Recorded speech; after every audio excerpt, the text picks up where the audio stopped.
प्यारे बच्चों नमस्ते। अभी तक आपने पढ़ा कि संविधान क्या होता है और संविधान से क्या होता है देश का, है ना। तो जैसे आपने दक्षिण अफ्रीका के बारे में पढ़ा था, तो दक्षिण अफ्रीका में जब संविधान का निर्माण हुआ तो वहाँ पर रंग भेद ख़त्म हो गया, लोग काले गोरे का भेद जो था वो ख़त्म हो गया, है ना। और सरकार जो है वहाँ पर सबकी एक वोट के द्वारा एक सरकार चुनी जाने लगी, जहाँ पर लोकतांत्रिक देश का निर्माण हुआ। और लोकतांत्रिक देश के लिए आपको पता है एक लिखित संविधान की आवश्यकता होती है, और वो दक्षिण अफ्रीका ने अपना संविधान बनाया। अब हम बात करते हैं भारतीय संविधान का निर्माण, यानी कि आपको पता है जब भारत आज़ाद हुआ तो भारत की आज़ादी के बाद भारत एक लोकतांत्रिक देश था, है ना। और है, भारत एक लोकतांत्रिक देश है, तो लोकतांत्रिक देश के लिए एक लिखित संविधान की आवश्यकता होती है ना। तो संविधान का मतलब आपको मालूम है, संविधान किसे कहते हैं? संविधान उसे कहते हैं जो लिखित नियम जहाँ पर होते हैं, जो देश के लिए लिखित नियम बनाए जाते हैं, जैसे कि एक लिखित संविधान होता है ना। तो भारतीय संविधान के निर्माण की बात करते हैं। दक्षिण अफ्रीका की तरह भारत का संविधान भी बहुत कठिन परिस्थितियों के बीच बना। भारत जैसे विशाल और विविधता भरे देश के लिए संविधान बनाना आसान काम नहीं था। भारत के लोग तब गुलाम की हैसियत से निकलकर नागरिक की हैसियत पाने जा रहे थे, क्योंकि हम पहले गुलाम थे। देश ने धर्म के आधार पर हुए बंटवारे की विभीषिका झेली थी। आपको मालूम है हिंदू मुसलमान का जब बंटवारा हुआ था तो भारत पाकिस्तान बना। भारत और पाकिस्तान के लोगों के लिए बंटवारा भारी बर्बादी और दहलाने वाला अनुभव था। विभाजन से जुड़ी हिंसा में सीमा के दोनों तरफ कम से कम 10 लाख लोग मारे जा चुके थे। जब भारत का विभाजन हुआ, आज़ादी मिली भारत को, तो लेकिन वो आज़ादी ऐसी नहीं थी, इसमें 10 लाख लोग मारे गए थे। एक बड़ी समस्या और भी थी, अंग्रेज़ों ने देसी रियासतों के शासकों को यह आज़ादी दे दी थी कि वे भारत या पाकिस्तान जिसमें इच्छा हो अपनी रियासत का विलय कर लें या स्वतंत्र रहें। इन रियासतों का विलय मुश्किल और अनिश्चय भरा काम था। जब संविधान लिखा जा रहा था तब देश का भविष्य इतना सुरक्षित और चैन भरा नहीं लगता था जितना आज है। संविधान निर्माताओं को देश के वर्तमान और भविष्य की चिंता थी। अब संविधान निर्माण का कोई रास्ता निकालना था। सारी मुश्किलों के बावजूद भारतीय संविधान निर्माताओं को एक बड़ा लाभ था कि दक्षिण अफ्रीका में जिस तरह संविधान निर्माण के दौर में ही सारी बातों पर सहमति बनानी पड़ी, वैसी स्थिति उस समय के भारत में नहीं थी। भारत में आज़ादी की लड़ाई के दौरान ही लोकतंत्र समेत अधिकांश बुनियादी बातों पर राष्ट्रीय सहमति बनाने का काम शुरू हो चुका था। हमारा राष्ट्रीय आंदोलन सिर्फ एक विदेशी सत्ता के खिलाफ संघर्ष पर नहीं था, यह न केवल अपने समाज को फिर से जगाने का, वरन अपने समाज और राजनीति को बदलने और नए सिरे से गढ़ने का आंदोलन भी था। आज़ादी के बाद भारत को किस रास्ते पर चलना चाहिए, इसे लेकर आज़ादी के संघर्ष के दौरान भी तीखे मतभेद थे। ऐसे कुछ मतभेद अब तक भी बने हुए हैं, पर कुछ बुनियादी विचारों पर लगभग सभी लोगों की सहमति कायम हो चुकी थी। 1928 में ही यानी 1928 में मोतीलाल नेहरू और कांग्रेस के 8 अन्य नेताओं ने भारत का एक संविधान लिखा था। आपको एक खास बात बताई जा रही है कि 1928 में ही मोतीलाल नेहरू और कांग्रेस के 8 अन्य नेताओं ने भारत का एक संविधान लिख दिया था।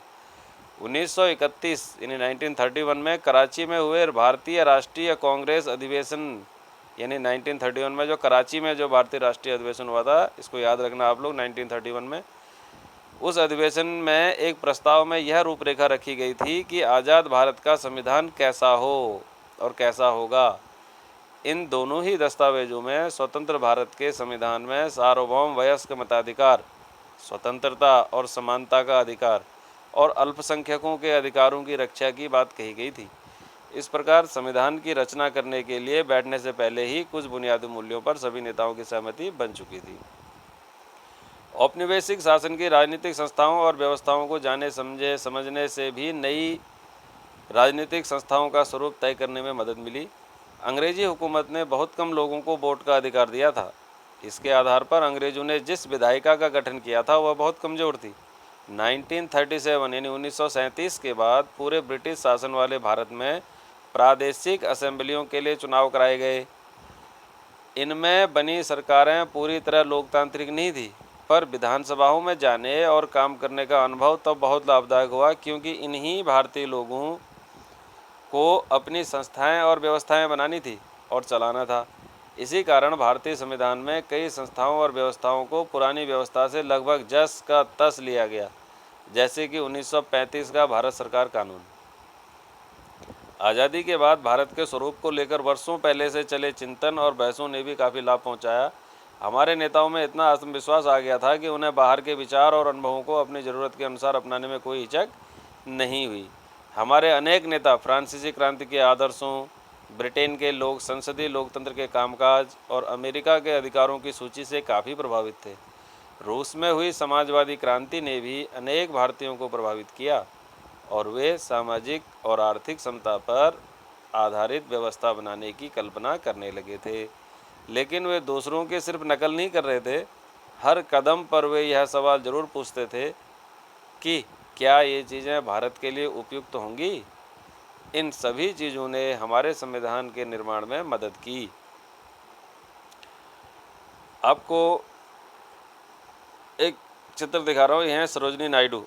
जन्म आंध्र प्रदेश, कवयित्री थी, लेखिका थी और राजनीतिक कार्यकर्ता थी और कांग्रेस की अग्रणी महिला नेता थी और बाद में उत्तर प्रदेश की राज्यपाल बनी। कौन? सरोजिनी नायडू। ठीक। सरदार वल्लभ भाई पटेल, ये बहुत बड़े राजनीतिक बहुत बड़े नेता थे देश के। जन्म गुजरात में हुआ था 1875, 1950 में मृत्यु हो गई थी। अंतरिम सरकार में गृह मंत्री थे, सूचना एवं प्रसारण मंत्री रहे, वकील और बारदोली किसान सत्याग्रह के नेता रहे और भारतीय रियासतों के विलय में निर्णायक भूमिका और बाद में भारत के सबसे पहले उप प्रधानमंत्री श्री सरदार वल्लभ भाई पटेल जी। ठीक। उसके बाद आता है अबुल कलाम आज़ाद का नाम। अबुल कलाम आज़ाद जी 1888 में इनका जन्म हुआ और 1958 में इनकी मृत्यु हो गई। जन्म इनका सऊदी अरब में हुआ था। शिक्षाविद थे, लेखक और धर्मशास्त्रों के ज्ञाता थे और अरबी के विद्वान थे। कांग्रेसी नेता थे और राष्ट्रीय आंदोलन में अग्रणी भूमिका निभाई थी। मुस्लिम अलगाववादी राजनीति के विरोधी रहे। बाद में पहले केंद्रीय मंत्रिमंडल में भारत के पहले शिक्षा मंत्री बने। दूसरे हैं टी कृष्णाचारी। जन्म 1899 और मृत्यु 1974। जन्म तमिलनाडु। प्रारूप कमेटी के सदस्य थे, यानी संविधान सभा के प्रारूप कमेटी के सदस्य थे। उद्यमी थे और कांग्रेसी नेता थे और बाद में केंद्रीय मंत्रिमंडल में वित्त मंत्री बने, मंत्रिमंडल में। तो ये मैंने आप लोगों को इतने लोगों के बारे में बताया है ना। इसके बाद अब हम पढ़ेंगे संविधान सभा, यानी कि जब भारत के संविधान की बात चल रही थी कि संविधान कैसे बनाएंगे, कहाँ से संविधान लेंगे, फ्रांस से, ब्रिटेन से, अमेरिका से, रूस से, चारों तरफ के संविधानों का अध्ययन किया गया। उसके बाद भारत में एक संविधान सभा गठित की गई, उसके बारे में आपको बताता हूँ। फिर भारत के संविधान के निर्माता कौन थे? यहाँ आपको संविधान बनाने में प्रमुख भूमिका निभाने वाले कुछ नेताओं के बारे में बहुत संक्षेप में और कुछ जानकारियाँ मिलेंगी जो मैं आपको बताने जा रहा हूँ। चुने गए जनप्रतिनिधियों की जो सभा संविधान नामक विशाल दस्तावेज को लिखने का काम करती है उसे संविधान सभा कहते हैं। यानी संविधान सभा किसे कहते हैं? जो सभा संविधान नामक, यानी संविधान जो किताब है, संविधान नामक विशाल दस्तावेज को लिखने का काम करती है, उसे संविधान सभा कहते हैं। भारतीय संविधान सभा के लिए जुलाई 1946 में चुनाव हुए। संविधान सभा की पहली बैठक दिसंबर 1946 को हुई। इसके तत्काल बाद देश दो हिस्सों में, भारत और पाकिस्तान में बंट गया। संविधान सभा भी दो हिस्सों में बंट गई, भारत की संविधान सभा और पाकिस्तान की संविधान सभा। ये हैं डॉक्टर राजेंद्र प्रसाद। 1884 में जन्म और 1963 में मृत्यु। जन्म बिहार में हुआ। संविधान सभा के अध्यक्ष थे। संविधान सभा है ना, संविधान सभा के अध्यक्ष थे और वकील और चंपारण सत्याग्रह के प्रमुख भागीदार थे। 3 बार कांग्रेस के अध्यक्ष बने और बाद में भारत के सबसे पहले प्रथम राष्ट्रपति कौन थे? डॉक्टर राजेंद्र प्रसाद। तो पाकिस्तान की संविधान सभा बन गई, भारत की संविधान सभा बन गई, भारत और पाकिस्तान का बंटवारा हो गया। अब भारतीय संविधान लिखने वाली सभा में कितने सदस्य थे, इसको याद रखना आप लोग, एक प्रश्न आता है। भारतीय संविधान सभा में 299 मेंबर थे। इसने 26 नवंबर 1949 26 नवंबर 1949 को अपना काम पूरा कर लिया था। संविधान 26 जनवरी 1950 को लागू हुआ। 26 जनवरी 1950 को भारतीय संविधान लागू हुआ। इसी दिन की याद में हम हर साल 26 जनवरी को गणतंत्र दिवस मनाते हैं। इसके द्वारा 50 साल इस सभा द्वारा 50 साल से भी पहले बनाए संविधान को हम क्यों मानते हैं? मतलब इस सभा द्वारा 50 साल से भी पहले बनाए गए संविधान को हम आज क्यों मानते हैं? हम पहले ही एक कारण का जिक्र किया है हमने पहले ही एक कारण का जिक्र किया है। संविधान सिर्फ संविधान सभा के सदस्यों के विचार को ही व्यक्त नहीं करता है, यह अपने समय की व्यापक असहमतियों को व्यक्त करता है। दुनिया के कई देशों में संविधान को फिर से लिखना पड़ा क्योंकि संविधान में दर्ज बुनियादी बातों पर ही वहाँ के सभी सामाजिक समूहों और राजनीतिक दलों की सहमति नहीं थी। कई देशों में संविधान है पर वह कागज़ का टुकड़ा या किसी भी अन्य किताब की तरह दस्तावेज भर हैं, कोई भी उस पर आचरण नहीं करता है। पर हमारे संविधान का अनुभव एकदम अलग है। पिछली आधी सदी से ज़्यादा की अवधि में अनेक सामाजिक समूहों ने संविधान के कुछ प्रावधानों पर सवाल उठाए, पर किसी भी बड़े सामाजिक समूह या राजनीतिक दल ने खुद संविधान की वैधता पर सवाल नहीं उठाया। यह हमारे संविधान की एक असाधारण उपलब्धि है। संविधान को मानने का दूसरा कारण यह है कि संविधान सभा भी भारत के लोगों का ही प्रतिनिधित्व कर रही थी। उस समय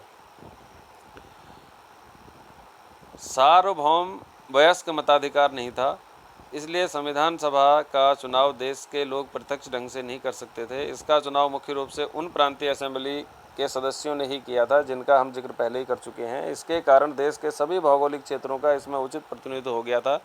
इस सभा में भारतीय राष्ट्रीय कांग्रेस के सदस्यों का प्रभुत्व था, जिसने राष्ट्रीय आंदोलन की अगुवाई की थी। अब इसमें आप लोग ये ध्यान दें कि भारतीय राष्ट्रीय कांग्रेस के जो सदस्य थे उनका ज़्यादा प्रभुत्व रहा है इसमें, इस संविधान को बनाने में।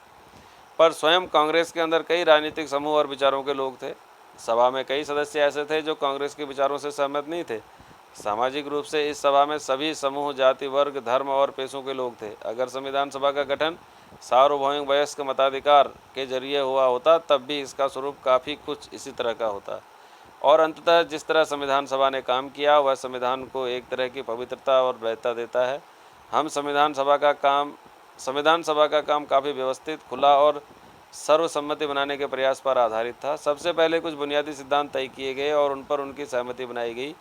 फिर प्रारूप कमेटी के प्रमुख, ये आप ध्यान दें, डॉक्टर बी.आर. अम्बेडकर ने चर्चा के लिए एक प्रारूप संविधान बनाया।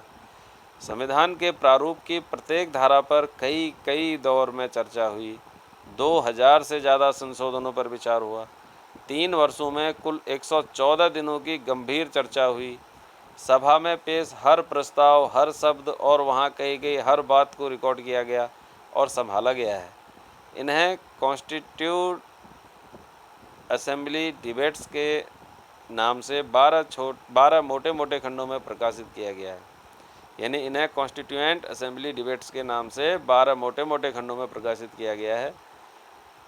इन बहसों से हर प्रावधान के पीछे की सोच और तर्क को समझा जा सकता है। संविधान की व्याख्या के लिए भी इस बहस के दस्तावेजों का उपयोग होता है। एक और महान विभूति हुई हमारे देश में, जी दुर्गाबाई देशमुख। जन्म 1909, मृत्यु 1981। जन्म आंध्र प्रदेश। वकील और महिला मुक्ति कार्यकर्ता थी, महिला मुक्ति कार्यकर्ता। आंध्र महिला सभा की संस्थापक, कांग्रेस की सक्रिय नेता और बाद में केंद्रीय समाज कल्याण बोर्ड की संस्थापक अध्यक्ष। इसके बाद आप लोग पढ़ेंगे कि भारतीय संविधान के बुनियादी मूल्य क्या क्या हैं। यानी भारतीय संविधान को जो बनाया गया है तो वो हमारे देश के नागरिकों के लिए कितना अच्छा है ना, ये देखने के लिए अब हम पढ़ेंगे आगे 2.4। देखते हैं इसके आगे।